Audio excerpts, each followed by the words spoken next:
Well, it feels like Christmas came early for us Number 9 fans this year, didn't it? Welcome one and all to Series 8 of Inside Number 9 with Episode 1, The Bones of St Nicholas, a promising title for those of us who enjoy a bit of festive spookiness. It's also their second Christmas special after The Devil of Christmas, which is one of my personal favourites, so this one had a lot to live up to. And you know what? It absolutely did. So, pull up a pew and let's talk about The Bones of St Nicholas. The episode opens with Steve Pemberton as Dr. Jasper Parkway arriving in a church on Christmas Eve for the purpose of staying there overnight. They refer to this as champing or church camping, which is apparently a real thing.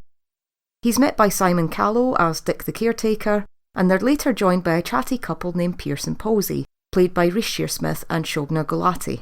They act, at least at first, as the episode's comic relief, as well as a foil for Dr. Parkway, whose quiet night in has been disrupted by noisy strangers.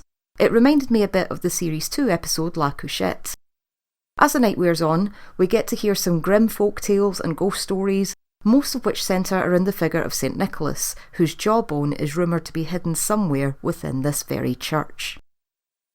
If I were to describe this episode in one word, it would be atmospheric. Strange but subtle incidents keep occurring throughout, like a quick glimpse of a cloaked figure, a candle suddenly extinguishing by itself, and strange noises coming from the rafters. The characters tell stories within this story, each one as captivating as the last, such as the tale of St Nicholas and the children, which I'd never heard before, but sounded so gruesome and twisted that it just had to be an actual legend.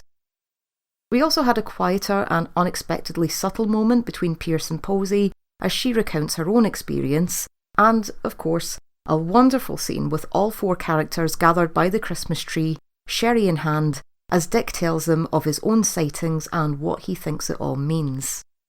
All of this, the setting, the music, the way the characters tell their stories, creates the perfect atmosphere to watch curled up on the couch on a dark December evening, which was exactly what I was hoping for with this special. It's also a great episode to watch twice as there's so much detail that becomes significant once you know where the story is going. I'll talk about the ending in a bit, but don't worry, I'll make sure to give you the old spoiler warning. You might notice that some people's stories are inconsistent, that some reactions tell a bit of a story in themselves, and there's even another one of those fun hidden nines. Add the numbers together on the digital clock and you'll see what I'm talking about. However, I've watched it twice now and I still haven't found the hair, so feel free and let me know in the comments if you found the wee rascal. Now, I'm just about to start talking about the ending as well as a few other spoilery details, so if you haven't seen it yet, I hope you enjoy watching The Bones of St Nicholas, and I'll see you again in the new year. Right, so, the ending. What a delightfully macabre twist to the tale that was. And once you think back to Posey's story with the whole warning from the future angle, a lot of things start falling into place. Like Steve did. Sorry, couldn't resist that one. I've heard a few people ask about Dr. Parkway's deceased wife and his mother, and why those revelations don't seem to go anywhere, but I'm pretty sure this was just to show that the Doctor is lying about his true intentions, and that he's only there to steal the jawbone. Presumably he wants to sell this relic on the black market, as it's believed to be extremely valuable. The fact that two of the people he's lying to have suffered an actual bereavement makes his deceit feel even worse. The backstory for Pierce and Posey's family and their daughter Paisley also helped to add some unexpected depth and range to these characters, which was very welcome to see. I love when Number 9 characters develop in unexpected ways throughout an episode. Now, the question I have about the visions or premonitions that Parkway has relating to his own death is whether the warnings came from his own future self or from the ghost of St Nicholas. Obviously, Parkway would want to prevent his own death, even if he knows it's most likely inevitable thanks to his own determination and greed. But after Dick's story, and given that part of the corpse is actually there in the building, it is possible that St Nicholas is the one sending Parkway the visions, probably to warn him off going all Lara Croft and disturbing the remains.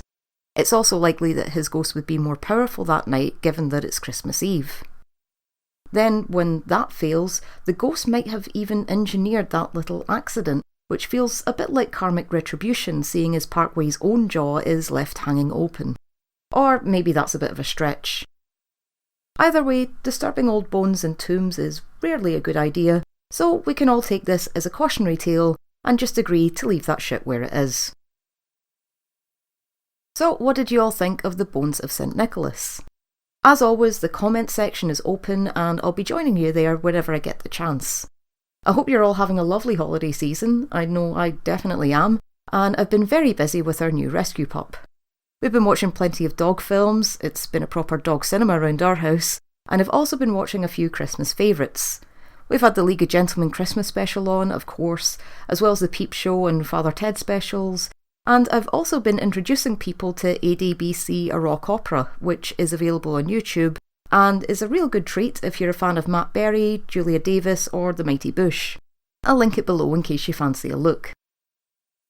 Well, that's it from me this year. I hope you've enjoyed my number 9 coverage, sporadic as it's been, and you'll be hearing plenty more from me in 2023. Happy Hogmanay everyone, and all the best for the new year. Bye for now.